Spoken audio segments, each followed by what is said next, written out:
¿Cómo funciona? Ya está grabando. Yo pues lo dije igualmente. Mi nombre es James Rubio, nací el 26 de octubre de 1958. Mi padre se llama Héctor Josué y mi madre Cristina Fabiola.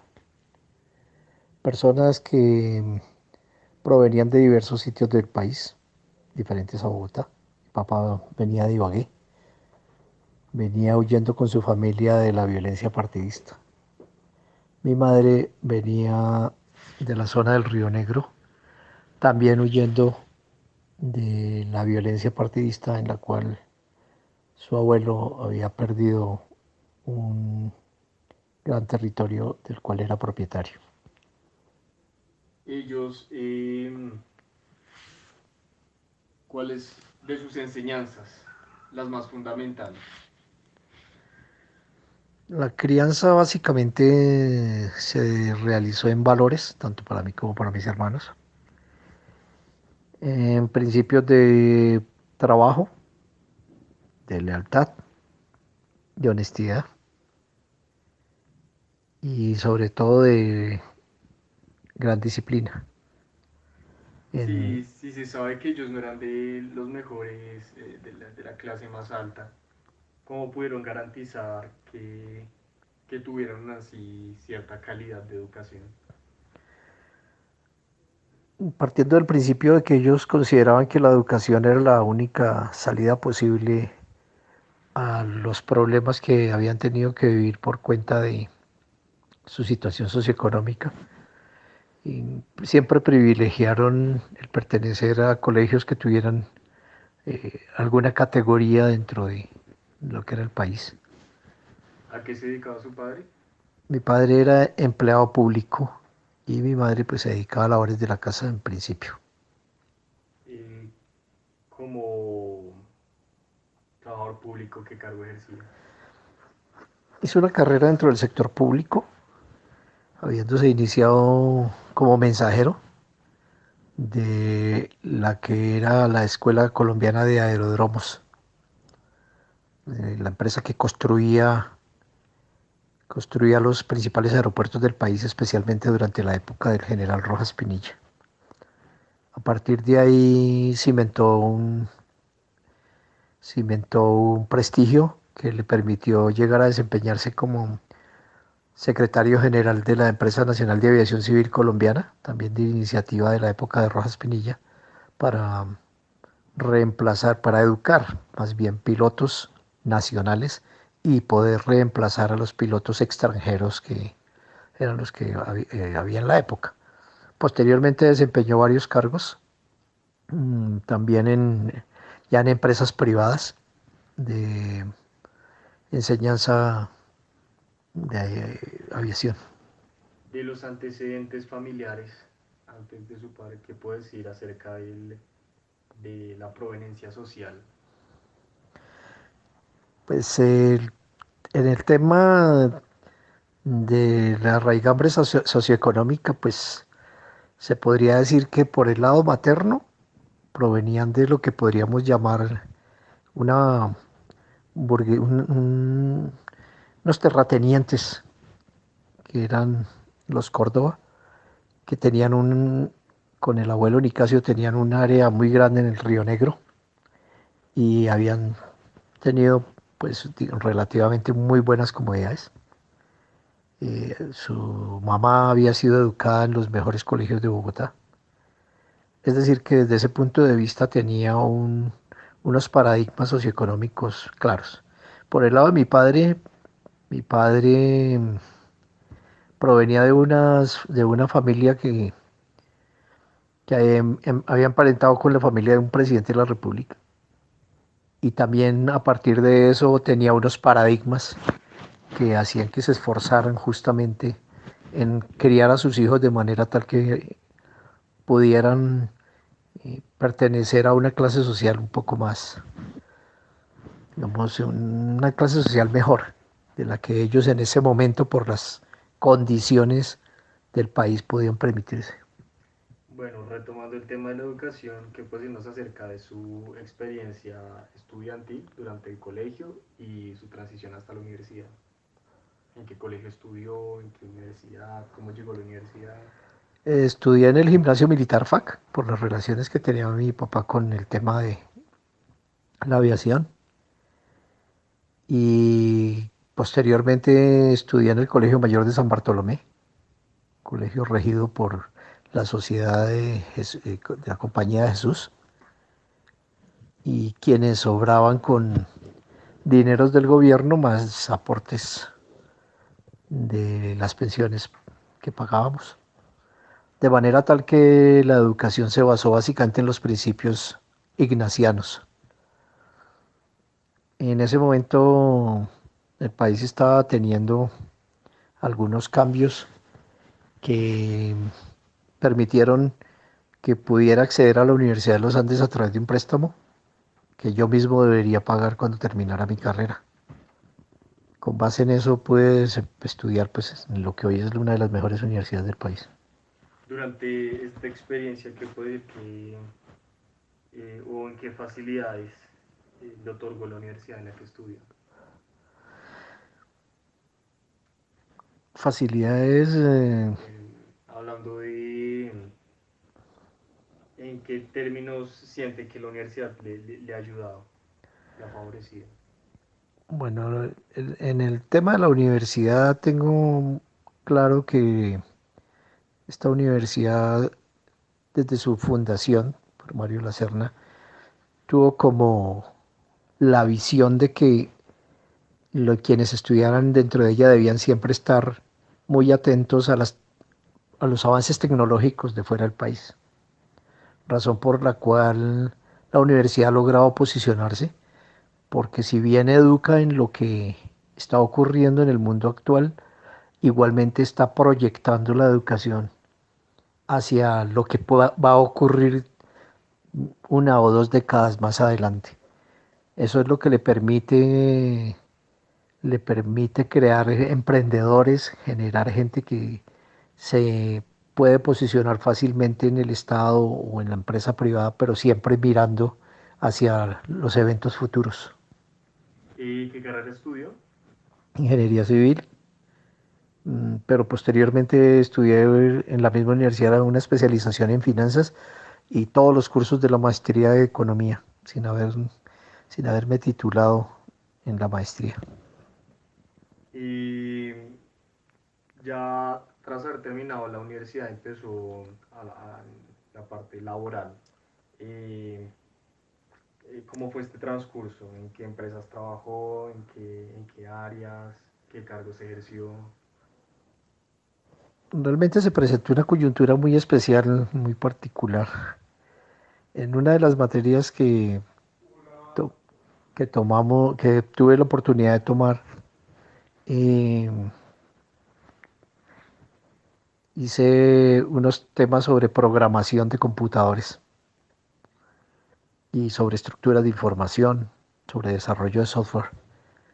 Entonces, a pesar de que durante la carrera desempeñé el cargo de ingeniero residente en obras de urbanismo, antes de haberme graduado, al graduarme tuve la oportunidad de ingresar a una empresa de ingeniería civil en términos de consultoría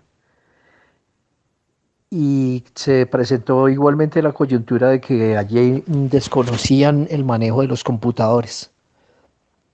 En el momento en que salí de la universidad estábamos entrando en el tema de los computadores interactivos, abandonando el viejo sistema de tarjetas como conocíamos en ese tema en la época. Presentándose la situación en esa empresa de ingeniería en consultoría en Ingetec, tuve acceso a los computadores interactivos y con mis conocimientos ya desarrollados en programación y en desarrollo de software, pude manejar unos programas de computador que nadie había podido manejar y que hacían relación con el control de proyectos y de presupuestos en obras, habiendo implementado el primer estudio de control de proyectos y de presupuesto del proyecto Guavio, lo cual permitió, a pesar de que se estaba iniciando el proyecto, determinar que ya llevaba varios años de atraso. Posteriormente, por condiciones laborales, preferí retirarme y tuve la oportunidad de trabajar en otra compañía de desarrollo de software con alguien que ha sido profesor mío en la universidad y con él duré algún tiempo antes de ingresar a la energía, a la empresa de energía de Bogotá, donde también entré al área de sistemas y tuve la coincidencia de que en Ingetec trabajaba con una terminal remota de un computador, el 4341, que era de la empresa de energía, lo cual me dio una ventaja comparativa porque yo ya conocía el tema. E ingresé a un área donde se desarrollaban proyectos especiales con un carácter muy futurista y donde mi jefe de la época, Efraín Mendoza, era un visionario de lo que iba a suceder. Su enfoque laboral correspondía mucho a mi formación. Estamos hablando de que en el año 81 ya estábamos con él discutiendo los temas que hoy están en boga de realidad virtual y hablábamos de los desarrollos de las bases de datos y temas relacionados con robótica, con diseño gráfico y otra serie de cosas que hoy por hoy están en boga en los temas tecnológicos importantes. Después de estando en la empresa de energía, pues salí del área de sistemas y me fui enfocando en el área financiera, así hice la especialización en finanzas. Terminé mi trayectoria en la empresa de energía creando, junto con un excelente ser humano que era Eduardo Ordóñez, creamos la Contraloría, cosa que se creó bajo su mando. Y en su creación, en el área de control interno, eh, tuve la oportunidad de sucederlo en su cargo cuando él se retiró. Fui Contralor interno de la empresa de energía y acto seguido por cuestiones meramente politiqueras debí retirarme de la empresa para darle paso a otras tendencias menos técnicas, aquellas con las que habíamos implementado el control interno.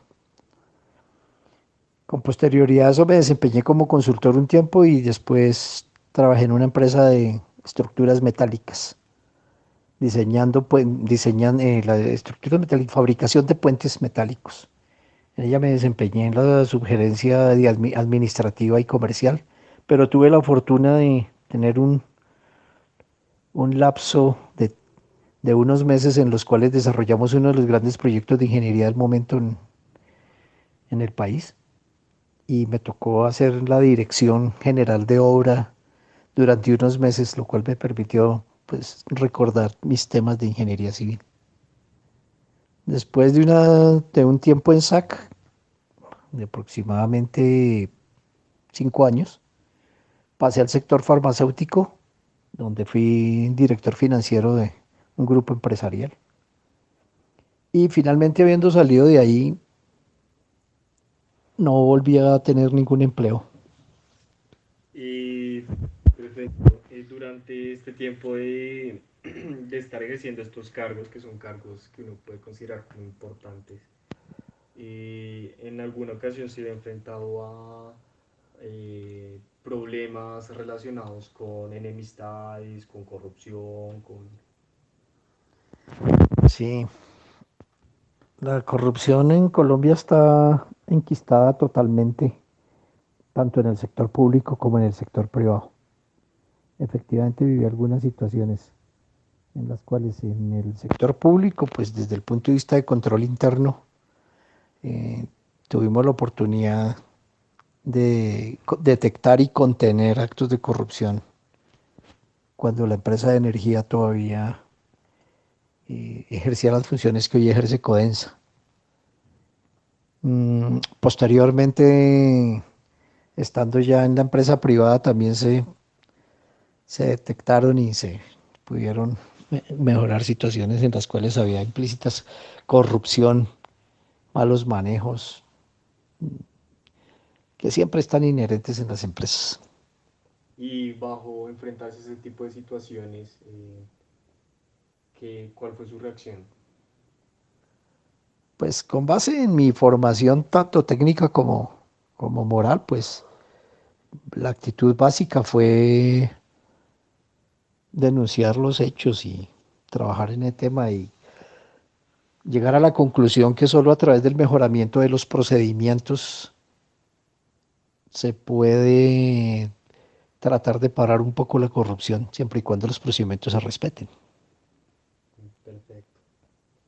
Y ya habiendo terminado este periodo de tiempo en el que ejerció cargos como empleado, ¿cómo fue el inicio de la empresa? Bueno, realmente la empresa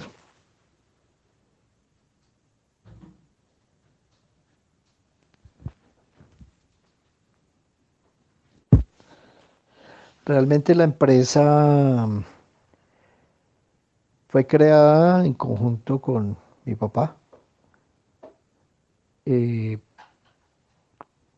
en 1985, hace más o menos 32, casi 33 años, en la cual a partir de una elaboración que él había hecho sobre un tipo de empresa en el sector de artes gráficas de aquel entonces, proviniendo él ya de otras aventuras microempresariales.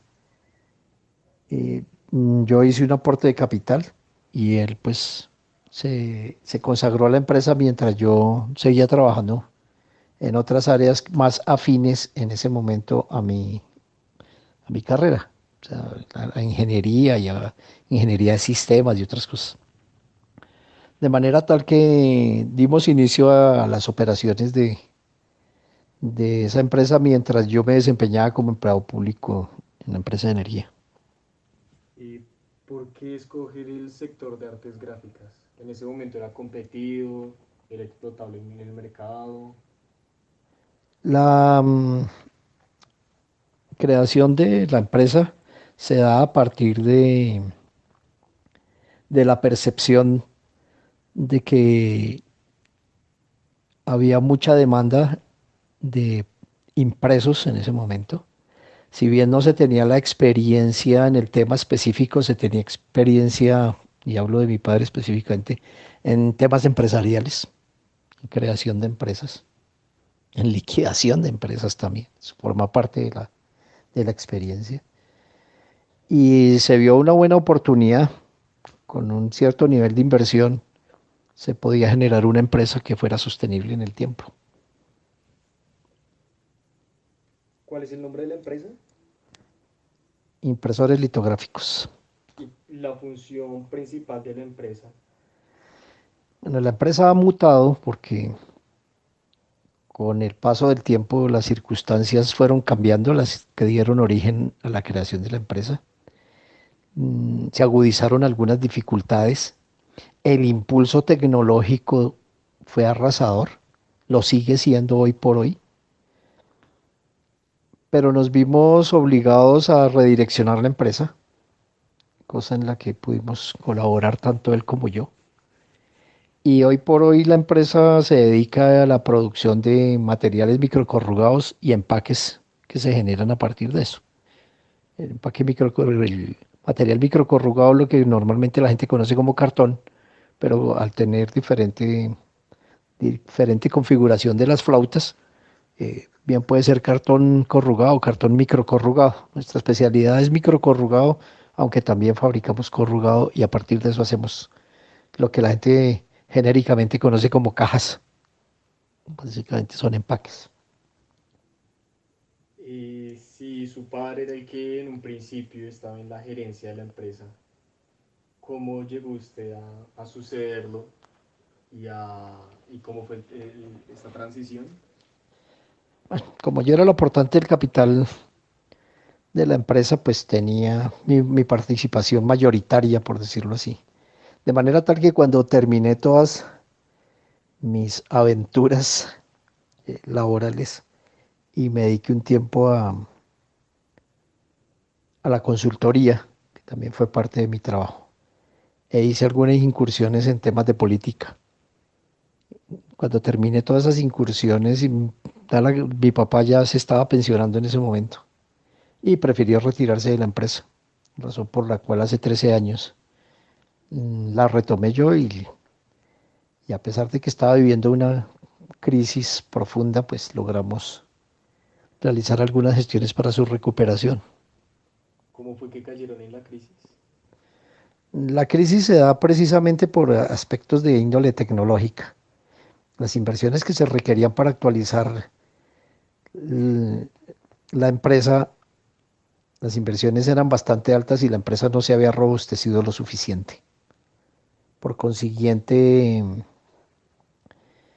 tuvimos que cambiar de negocio y sin embargo la circunstancia no era la mejor en ese momento, de manera tal que cuando tomé la empresa pues se encontraba en una grave crisis financiera y operativa. ¿Cuáles fueron las estrategias para poder salir de esa crisis? La primera estrategia fue definir claramente cuál era nuestra ventaja comparativa en relación con el resto del gremio. Y realmente fabricar cartón microcorrugado no era una labor que se ejerciera en muchas empresas, más bien eran pocas. Y por consiguiente nos daba un posicionamiento diferente y unas posibilidades absolutamente claras de que teníamos unos nichos de mercado donde nadie había incursionado. Trabajamos con dos multinacionales grandes prestándoles pues la venta de nuestros productos y esas fueron las que nos permitieron con un enfoque de innovación dentro de nuestros productos y dentro de un mejoramiento tecnológico, posicionarnos en un nicho de mercado muy específico. Y está en la venta del papel, en la compra y venta del papel, ¿se trabaja de manera independiente o por medio de una cooperativa o por medio de... Decide la pregunta. Eh, una de las ventajas y de las estrategias que realmente surtieron efecto para la recuperación de la empresa es que la empresa pertenecía a la cooperativa de impresores de Bogotá, que agrupaba en ese momento 120 empresas del sector de artes gráficas, unidos todos para la compra del papel. Dadas las circunstancias de antes de los años 91, de que era muy difícil importar papel, que requería grandes capitales, se creó la cooperativa con el fin de aunar esfuerzos y capitales para traer ese papel. Igualmente había problemas financieros en esa época. Existía el tema de la licencia previa que hacía difícil importar. Existía el manejo del duopolio Cartón de Colombia y Propal, que hacía que fuera muy difícil importar papel. Y con solo buenos niveles de capital se podía hacer. La cooperativa se creó con ese concepto y Impresores Litográficos pertenece a esa cooperativa desde hace 25 años.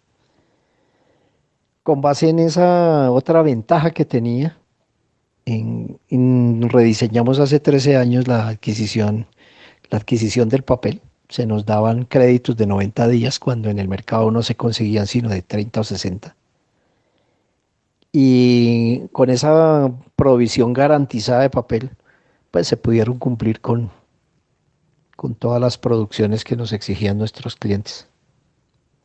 Listo, dejando de un lado la parte laboral, la parte empresarial, mencionó antes que incursionó durante un momento en la política. Eh, ¿Cómo fue que, por qué empezó a incursionar en la política? Eh, ¿Cuáles eran sus inclinaciones? Bien, la incursión en política se da a partir de mi participación como empleado de la empresa de energía.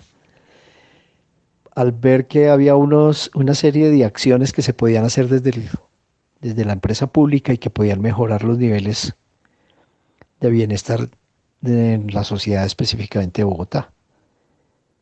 Y con una mentalidad claramente liberal, no de partido, sino de mentalidad claramente liberal, originada pues también en la educación familiar de ambas vertientes.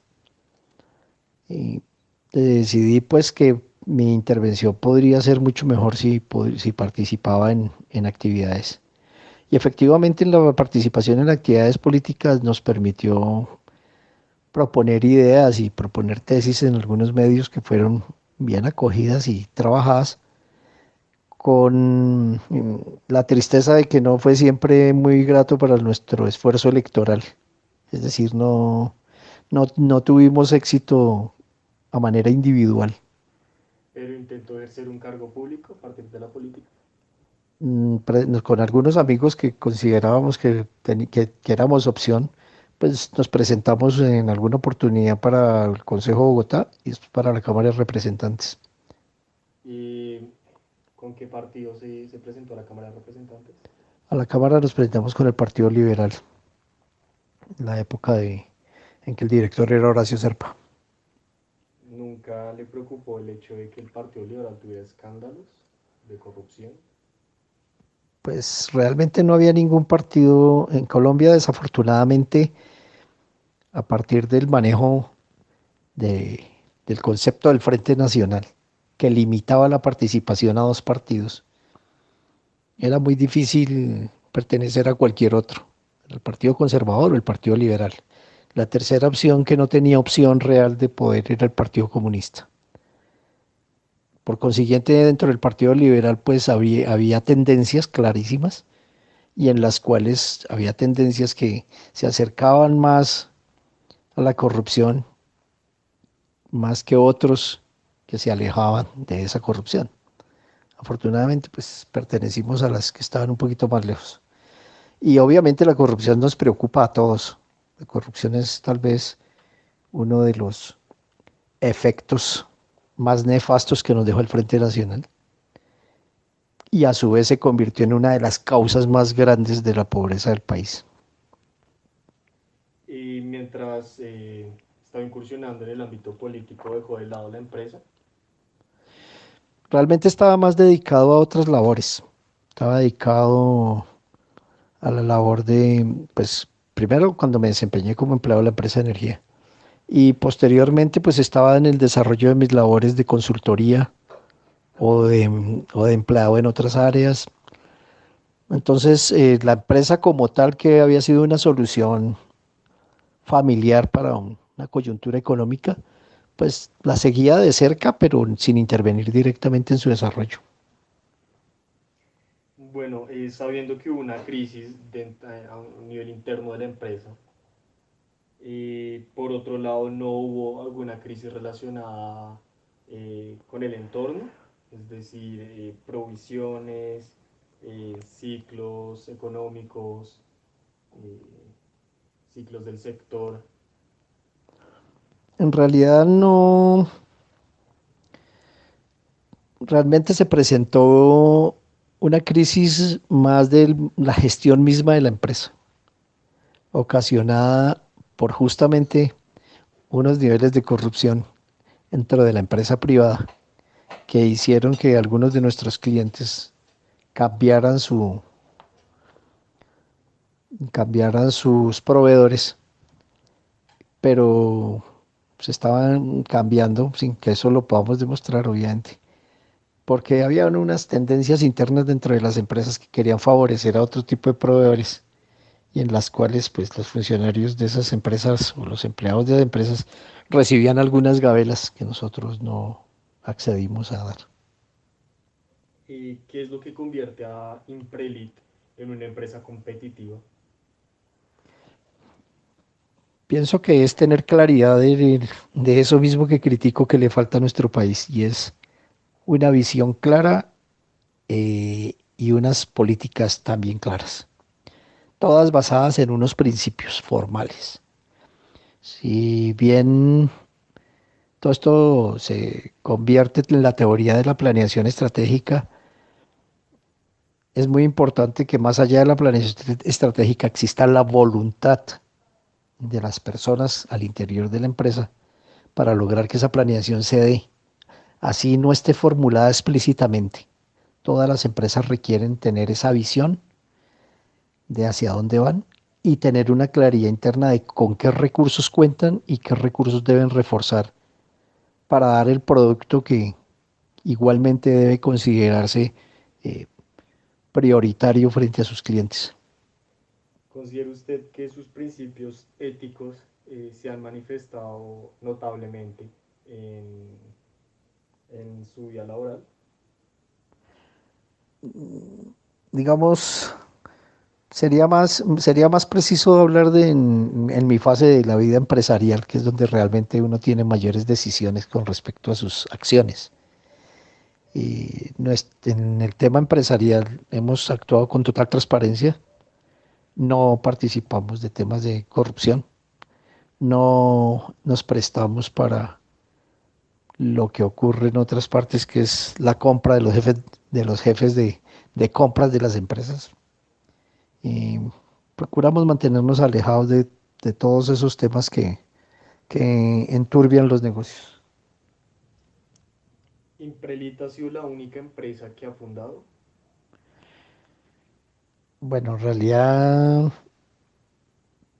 en lo que a mí concierne, pues hemos fundado otras dos o tres empresas, pequeñas ellas también, microempresas, pero no en todas hemos tenido éxito. En este momento nos encontramos empeñados en sacar adelante, además de Imprelit, otras dos empresas que no necesariamente están relacionadas con el sector, siendo una de ellas una empresa de productos naturales y otra que sí tiene que ver con papel, pero no con los mismos empaques. ¿Cómo es su relación con los empleados de su empresa? Partiendo de la base de que uno de los elementos primordiales de una empresa es el capital humano, nuestra relación se basa en el respeto y la tolerancia, e igualmente en la comprensión, pero siendo siempre muy exigentes sobre el principio de que todo en la vida debe tener un alto nivel de calidad. Bueno, dejando un poco de lado la parte empresarial, ah, de conocer al actor económico, ¿cómo se desempeña en su vida personal? ¿Tiene hijos? ¿Está casado? Sí, parte de lo que uno debe hacer como empresario también tiene que ver con su vida familiar. Lo que hay, por decirlo así, en la parte de atrás del individuo y lo que está enfrente, que es la empresa, la parte de atrás es fundamental. Si se tiene una vida familiar ordenada y también igualmente con una claridad de lo que se quiere hacer con ella, es fácil transmitir esos mismos principios a la empresa. Y en mi caso particular, pues eh, tengo en este momento una familia muy sólida y todos nuestros hijos pues son profesionales o están estudiando para eso. ¿Cuántos hijos tiene? Tengo cinco en dos uniones diferentes. ¿Y cuáles son los valores, principios que más busca inculcarle a sus hijos? Los dos valores esenciales son los mismos que empleamos en la empresa, el respeto y la tolerancia. Y agregándole a ello la disciplina para que estos hijos puedan tener claro que las cosas se consiguen con persistencia y con un orden muy claro de lo que se esté haciendo. ¿Cómo describiría su personalidad? Autodescribirse es bastante complejo, pero yo diría que un elemento fundamental de mi personalidad es la persistencia, la disciplina y, digamos, la seriedad y la responsabilidad con que abordo todas las situaciones.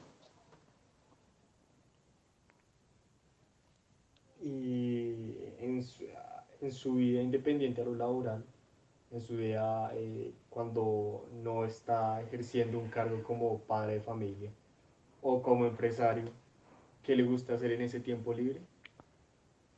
Mi tiempo libre lo empleo básicamente en la lectura. En los últimos años, y dadas mis condiciones de edad, pues pienso que hay que hacer mucho ejercicio. Entonces hago ejercicio físico. La lectura es fundamental para mí, al igual que la música, tanto para escucharla como para interpretarla. Y le dedico algún tiempo al instrumento musical de mi predilección, que es la guitarra. ¿Cuáles considera que son los nuevos retos que enfrenta en la actualidad? Bueno, los retos pueden ser variados. En los personales espero un mayor crecimiento espiritual. En el tema familiar, pues sacar a mis hijos adelante, darles la opción, más que sacarlos adelante, porque digamos que no es mi tarea personal, es la de ellos. Pero lo mío es dotarlos de las herramientas posibles para que ellos lo puedan lograr. Y en el tema empresarial es consolidar las empresas y darles el crecimiento adecuado. Creo que esos son básicamente los retos esenciales. Y aportarle un poco a la sociedad, pues por lo menos con una participación activa, como lo hago en la cooperativa, tratando de que todos los asociados de la cooperativa eleven sus niveles de bienestar a través de sus empresas. ¿Considera usted que su experiencia en el ámbito político tiene incidencia sobre su, su ejecución como empresario? Indudablemente hay una bilateralidad entre lo que es hacer empresa y hacer política. Si partimos de la base de que todas las relaciones entre seres humanos son de poder y que esas relaciones de poder deben ser dosificadas, por ponerle un término coloquial, esa dosificación se da a través del manejo de la política. Recordando a Rafael Núñez, que decía que la política es el arte de la negociación. Entonces uno aplica la política en todos los aspectos de su vida, porque siempre donde hay relaciones de poder, padre, hijo, eh, jefe, empleado, esposo, esposa, eh, un líder empresarial y otro líder empresarial, siempre tiene que haber manejo de política. Por el lado de la religión, ¿tiene alguna inclinación? Aunque tengo una formación claramente católica, realmente he evolucionado en ese sentido y pienso que las religiones, si bien están hechas para poder regular las sociedades en el plano moral, también considero que las religiones pueden ser un obstáculo para el desarrollo del individuo y por consiguiente he optado por tener una creencia más mística que religiosa. Listo, con eso finalizamos la entrevista. Muchas gracias por su colaboración. Con gusto.